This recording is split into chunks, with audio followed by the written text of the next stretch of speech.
All right, what's up, party people, man? It's one half of the Beers of War squad. I got myself, the Chocolate Avenger, Thick Nick Fury, the Conductor of Chaos, hey, Captain Jack. We're going to do something a little different for you guys today. We're going to talk about some things I think that we're excited about here at Beers of War, as far on the movie and the television series front. So, I don't know. Let's get into a couple of things. What do you say there, Jack? All right. So this week we wanted to kind of just do a little bit of a wrap up and talk about what's going on in the news right now, and then what's going on in movies, right? So the first topic that I've got up for us today is, are video games starting to take over Hollywood, right? So we've seen this big push. We had Marvel come in and bring in the superheroes, but now it looks like maybe we're starting to go towards video game takeover.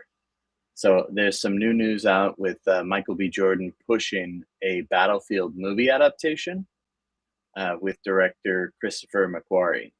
So they're out there, they're trying to push the content right now, trying to get it funded and get it locked up with a studio. Right now, Sony and Apple are arm wrestling over it. So, Michael B. Jordan just coming off of Sinners, like obviously getting that Emmy, Yeah, yeah. You're getting the Oscar Oscar. money.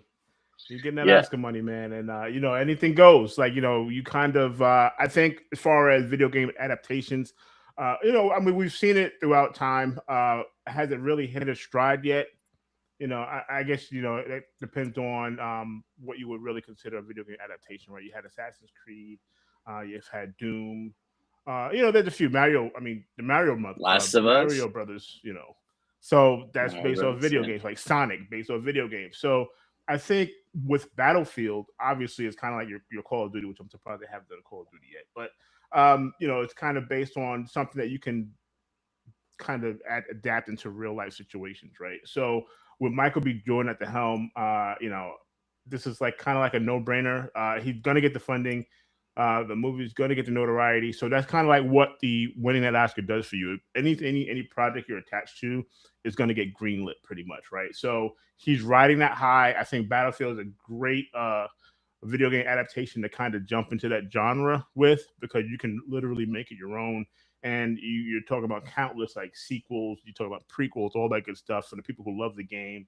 It introduces new people to the game, so I mean it's a win-win for yeah. Hollywood and video Nice games. big nice big rich world for them to start delving into. Yeah, should be Absolutely. fun. Yep. All right. So next topic is talking about DC, right? Going full horror with Clayface. We just saw the trailer drop for it, and we know, right? Like this is their first time really trying to do horror. What do you think about it, Nick? It's about time. I mean, it's like you've done everything else, DC. You've done all you can do. Yeah, cross the bridge, come to the dark side. Okay, we've been talking about this as far as even with Superman, right? We get it. He's the proverbial Boy Scout, but why? Right? Like, give me something dark. Give me something like, wow, okay, there's really horror going on out here, and not just, oh yeah, we want to stop a guy from robbing a bank and releasing poison gas and make people laugh all the time. All right, I get it, man. It's kind of campy, but is that really scary? No. Gotham is not a happy place, right? So you're talking about Clayface, perfect character to kind of bend that horror genre, as well as like Scarecrow. So with those two characters alone, you can really open up the horror aspect of DC, delving into, like I said, Batman. That was the latest Batman movie with Robert Pattinson. They kind of bridged that little R-rated, maybe, maybe if you were kind of going down that path.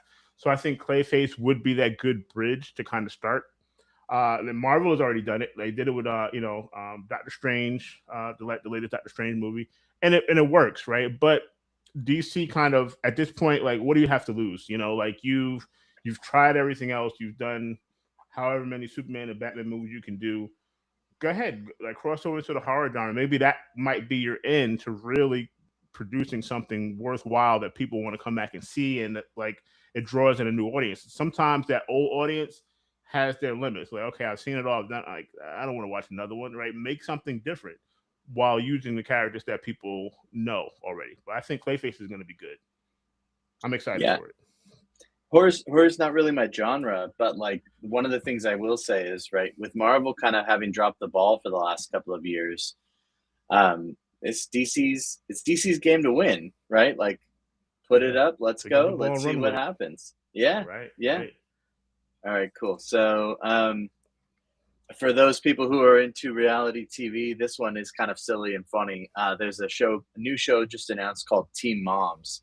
It's set in Scottsdale, Arizona, which is near where I'm at, and it's really focusing on the intense youth sports and the crazy parents who are like out there pushing their kids to do youth sports.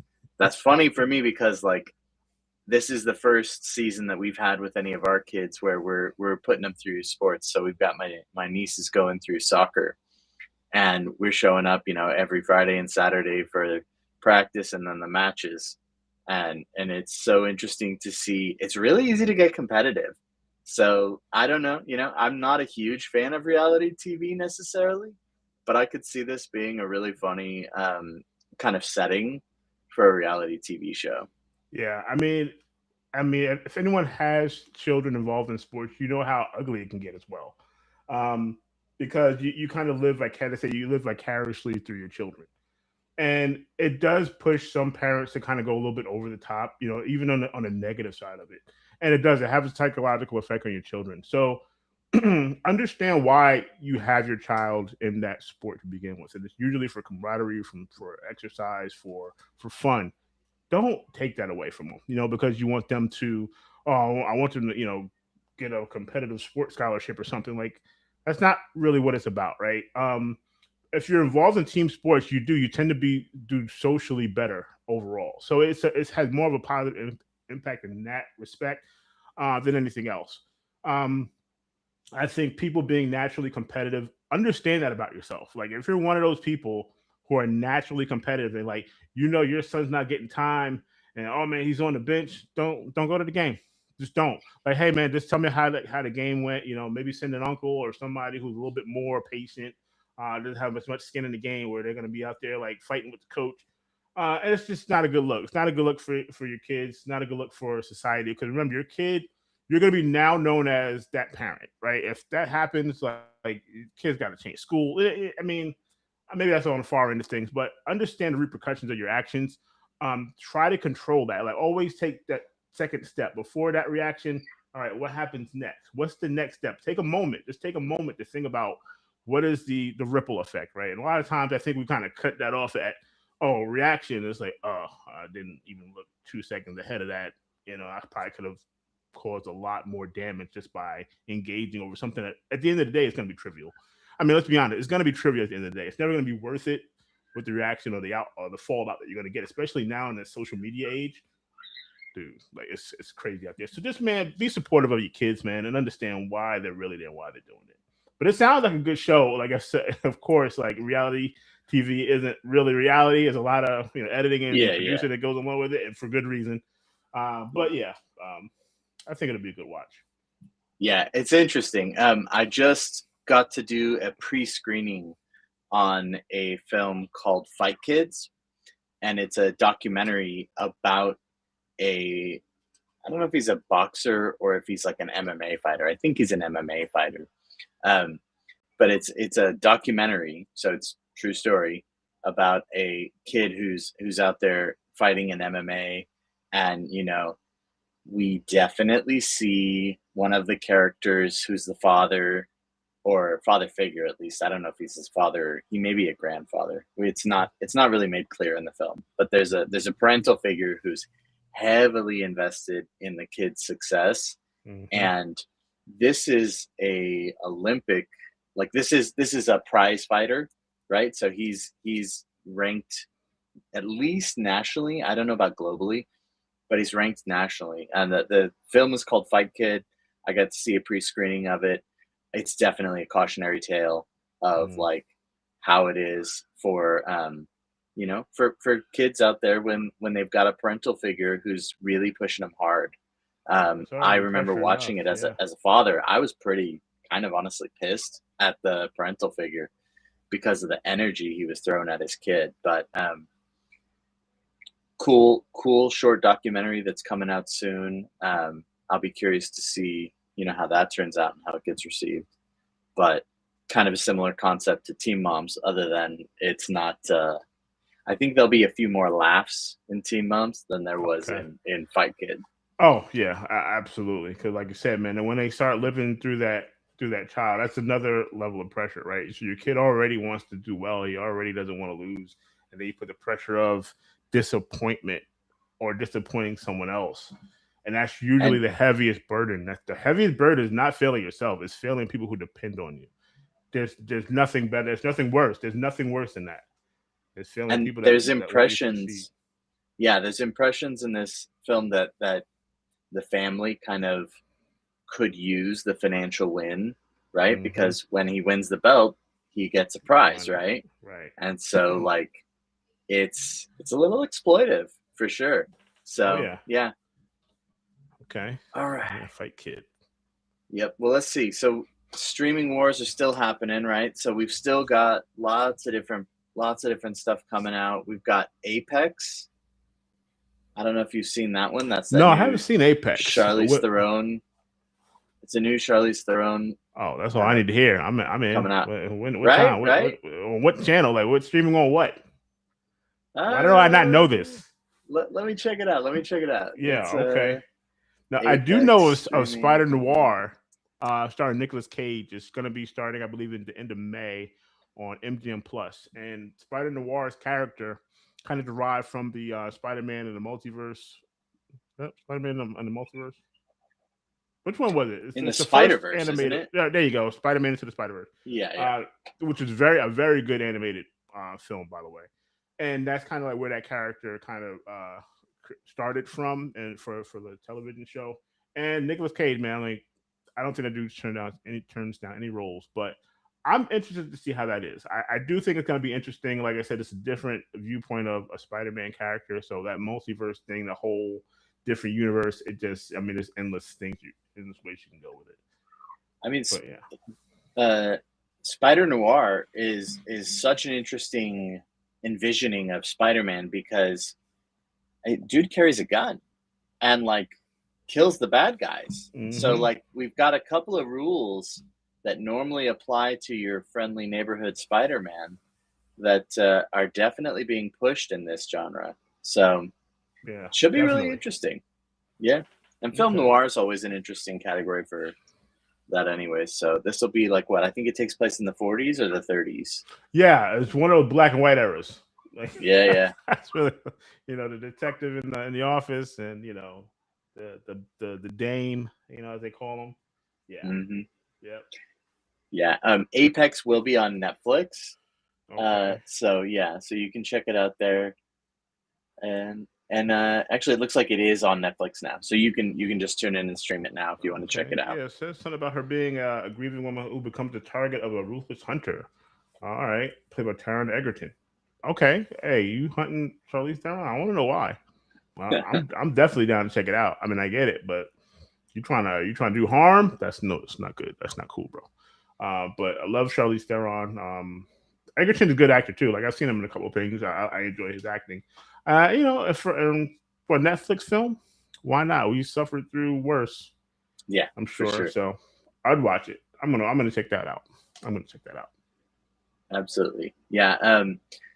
Then news coming in from the WGA, which is the Writers Guild of America, and they just approved a 4-year contract. So why do we care? Well, as people who don't work in film, you may not care. But what it does mean is that with their new deal on the table, we're much less likely to get a writer's strike.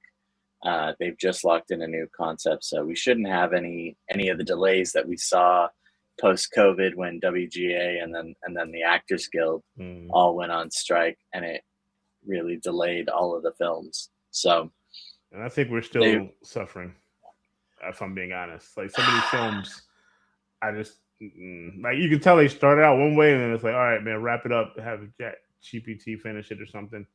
I do hope we get back to really good story writing. That's one of those things, I mean, AI doesn't have its benefits, of course, but when it comes to creativity, I just don't. I think nothing beats the human mind, right? Like the feeling, the emotion that you can put into it is just something that can't, at least not yet, be replicated through AI and technology. I know we're getting to that point soon, I guess. But I do appreciate artists. artistry and theater and people who entertain us, and it's not easy, right? It's always hard to find something that's going to entertain the masses. There are people who love it and then people who don't, right? So you're always kind of trying to find something that works. But yeah, I mean, I think that's great news. Getting those writers back to work, not having to worry about having to take another strike or anything like that. I think it's good news for the entertainment industry and for us, obviously here at Biz Awards, since this is what we do. Yeah.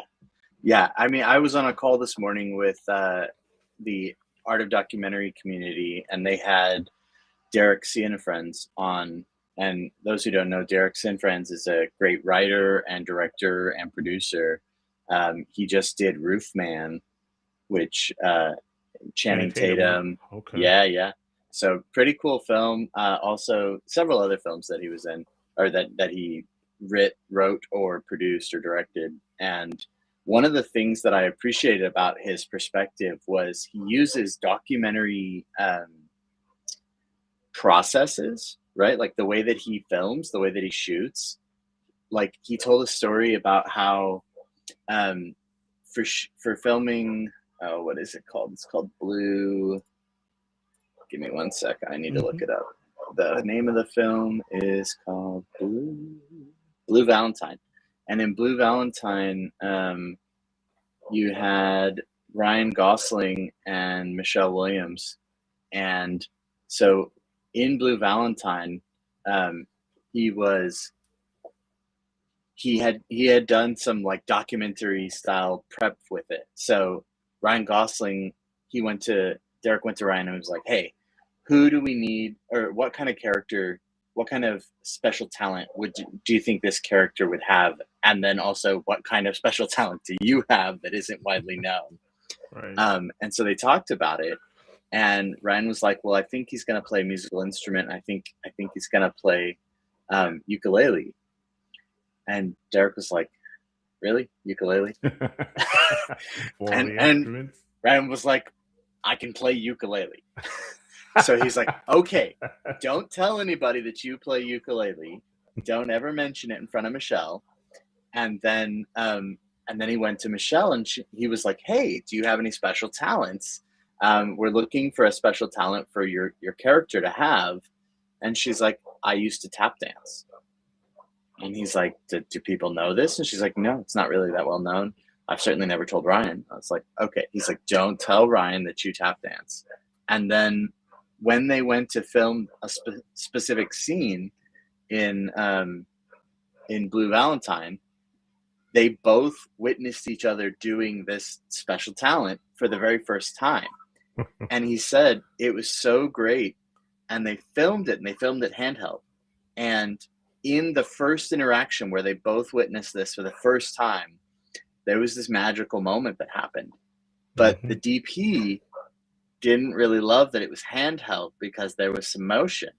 And so DP requested that they shoot it again.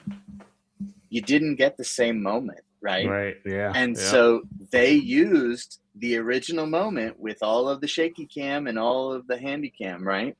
Because there is that realness in things made by people instead of things that are too perfect and things that look and smell like too much AI, Yep. right? Genuine reaction. Yep. Yeah. So that totally proves your point about the human reaction. I thought that was so cool because like there's people out there right now who instead of trying to create perfect things, and also he shot that on film, which is like anybody who's shooting on film these days, you're tryhards, but also be like you have to be really intentional with those shots because the cost just gets driven up so high. So Yeah. really cool, really cool. Loved hearing that story. That was super fun. Yeah, no, I absolutely agree, man. And it's like when you've seen a movie that has that unforgettable scene, right? You can watch it over and over, but it's never like the first time you saw it, right? Like we talk about this all the time, like with Endgame, right? The on your left scene at the end, like if you experience it in the theater, that was that moment. Like that moment will never be recreated, right? Like you were in the theater with like-minded individuals experiencing all at the same time for the first time. And you can't get that with anyone else. Even if you sit in another theater with people who haven't seen it, for you it's different, right? Because all right, I've seen it, man. I love it. I still get the little goosebumps, but it's not like that first time. That initial time you saw it, the first time you saw it, the first time, it happened. That moment of time is and it's gone, right? It's there and it's gone. That's it. It doesn't come back. But yeah, like you said, it's always I think a good idea to get people's initial reaction, which is why I'm more of those fans of experiencing things rather than filming them. Like I'm not one of people take pictures with my camera all the time. I just kind of like to be in that moment because I won't have that again, right? I can take a picture and show someone else later, but for me, that moment was then. It's hard to replicate. Yeah, that's cool if you've got a good memory. I'm on the Oh, other I side of the don't. fence. That's the whole thing. My memory is smooth brain, man. I'm telling you, everything that falls off. But for that moment, I enjoyed it. I know that. Yeah. Yeah. I mean, I like to be in the moment, and I'm definitely with you on that. Like, I am often a little bit chided by friends and family who are like, "You're this filmmaker who tries to go out and make films, but then like you come away from events and sometimes you've never taken any footage at all." Hmm. So I have to work to be in between to where I can try to get in and get and capture the moment, but then also experience the moment Right because at the it's so same time. important to be where you are, be here now, right? That Just, whole just concept. get a body cam, dude, and just wear it. Just turn it on. For sure, I've totally done that. There's those Ray Bans that you can record Google with. glasses. Yeah. Basically, right? Like Google Glass, but now it's the Ray Bans with the Meta Ray Bans. People are out there doing that. That is a great way to capture FPV. Just know Um, when to turn it off. Just saying. correct, correct, absolutely, Be cognizant of your surroundings. absolutely. Yeah. So the next thing up on my list today to talk about was, man, Hollywood still can't keep getting hacked. So there's another $80 million film that just got hacked and released a whole month. Oh no, months. This thing, man. So The Legend of Aang, The Last Airbender. I'm not Okay. into this category, right? This is animated, so it's like a I don't know if it's anime properly. I think it's anime, but it has been leaked. So it wasn't supposed to be out till October, and now Okay. it's already out and it's available. So Huh. Hollywood just can't stop getting hacked. Well, you know what? It's funny, like the leaks, right? You leak like a major production film, like okay, there's only a few people who have that kind of control. Like I don't think that'd be too hard to pinpoint where that leak came from. And it kind of reminds me of Deadpool, right? With Ryan Reynolds. He's like, oh man, it leaked somehow. Meanwhile, you found out later on it was him, right? Yeah, Because of that did course. it generated the buzz. It was like, how do I get this out and kind of get people? It was genius. It really was because now people got a taste of that forbidden fruit. Oh man, you got to see this, man. Like very few people know about it. So now, by virtue of it being taboo, more people want to see it, right? When they say, hey, don't look through the hole in the fence, what does everybody want to do? They want to look through the hole in the fence, right? So it's to me kind of like a tactic, right? Hey man, it was leaked. Damn, man, no one's really supposed to see this. I don't always want to see it now. I definitely want to see it. You know what I mean? So it's just kind of like Yeah. that reverse psychology kind of thing. So I mean, could it have been leaked in this day and age? I guess. I don't know. I guess so. But I don't know what the benefit of that would be, right? For the person leaking it, unless Yeah, they're I don't think it was paying for it. intentional because this was the fully cooked film.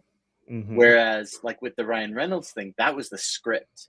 So the script leaked Mm-hmm. for the first Deadpool that they tried to do, and that was really just after Fox had turned it down. Oops, the script leaked, and now everybody wanted to see it. Mm-hmm. So yeah, I don't know, but this is like the proper full film has been leaked and is available Wow. six, six, five Ouch. months prior to its release. So Ouch. yeah, that is not a good look, and nobody's going to be excited about that. That's for sure. But yeah, that's the news for this week. I mean, one of the things we could talk about too is like what what are you most excited about? Just what are you most excited about coming up? I know we've got the Spider-Man come home or the new Brand new day. Spider-Man, Right. brand new Brand new day. day. Yeah. Doomsday. Then Doomsday I'm excited for. The next Dune and the Dune trilogy. I guess they're only doing three. I'm not sure, but that comes along with how well the movie does. I'm a big fan. Honestly, I'm a big fan of like the zombie horror like movies. Like I try to watch every single one I can. And there's always rumors about World War Z2, right? Um, I'm waiting to see if that comes to fruition. I am interested in seeing that because Yeah, it gave me that whole, it was definitely not the Walking Dead version of zombies where you're like, oh man, all you need is some guys and a couple of shotguns and maybe some machetes and you're good. No, nothing you had was going to help with World War Z zombies. It was like, oh, this is not the apocalypse I signed up for, right? Like, no, nope, check please. So it's like one of those, you kind of in the back of your mind, you have all the, your ammo, your equipment, your weaponry. Like, you have people who really do like they have the cellar full of weapons for that moment, right? Man, when the zombie apocalypse yeah, is, I'm gonna be ready. And then when it hits like that, you're like, oh, whoa, whoa, whoa, time out, man. I don't have nearly enough bullets for this. And but I like that, that fast pace. Um, I thought it was good. Like Brad Pitt.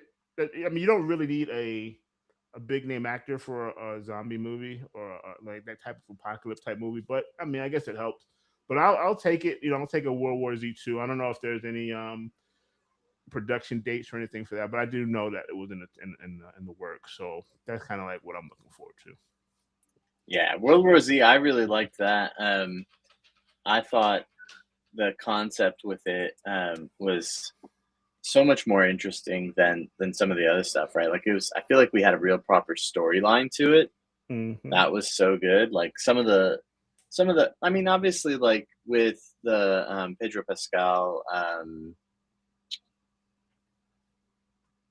Last of Us, Oh right? They yeah, had good. They had a good storyline in that one, but that's because they had to, right? That came from right. a video game, so they Yeah. had a storyline that was engaging. Again, kind of talking back to our the video games are starting to kind of be the new superhero films. Hmm. But like, yeah, World War Z, I thought was really good. Like, it was a great story line. It has World War Z 2 has been confirmed by Paramount. So Okay. yeah, All the right. Cool. it's Let's go. just in pre-pro right now, I think. Let's go. I think Train to Yeah. Busan though right now for me is number one. Train to Busan, Ooh. fantastic zombie movie. If you guys have not seen that, I don't know what you're waiting on. Like it was really good. I mean, it's one of those like, what the hell, but and it does. It gives you that connection to the the characters. Yeah. And it was just well done. And you even get that the part at the end where you're like, man, you like want to cry. You know what I mean? So it was. Train to Busan was really good for the Korean horror film zombie movie. But yeah, that and World War Z. Yeah, those aren't the Yeah. zombies I signed up for. No. Mm-mm. I need a slow one. I need Night of the Living Dead zombies. The one to be dragging along the yard. You get like a couple of them just they can't get to a plate glass window. Those are the ones. That's the ones I Yeah. need. Yeah. Yeah, those. Yeah. Absolutely. Yep. All right. Well, cool, man. Well, yeah. I mean, that's what we're excited for right now, you guys. We're trying out this new format. We'll see. We'll see if people like it. If not, we'll be back to doing the normal. So let us know in the chat whether or not you enjoyed the new format. If you want to see more of this news and kind of what's coming up, and then commentary on it. So thanks so much. That's it for me, Captain Jack out. Cool. Thick Fury out here. Till next time.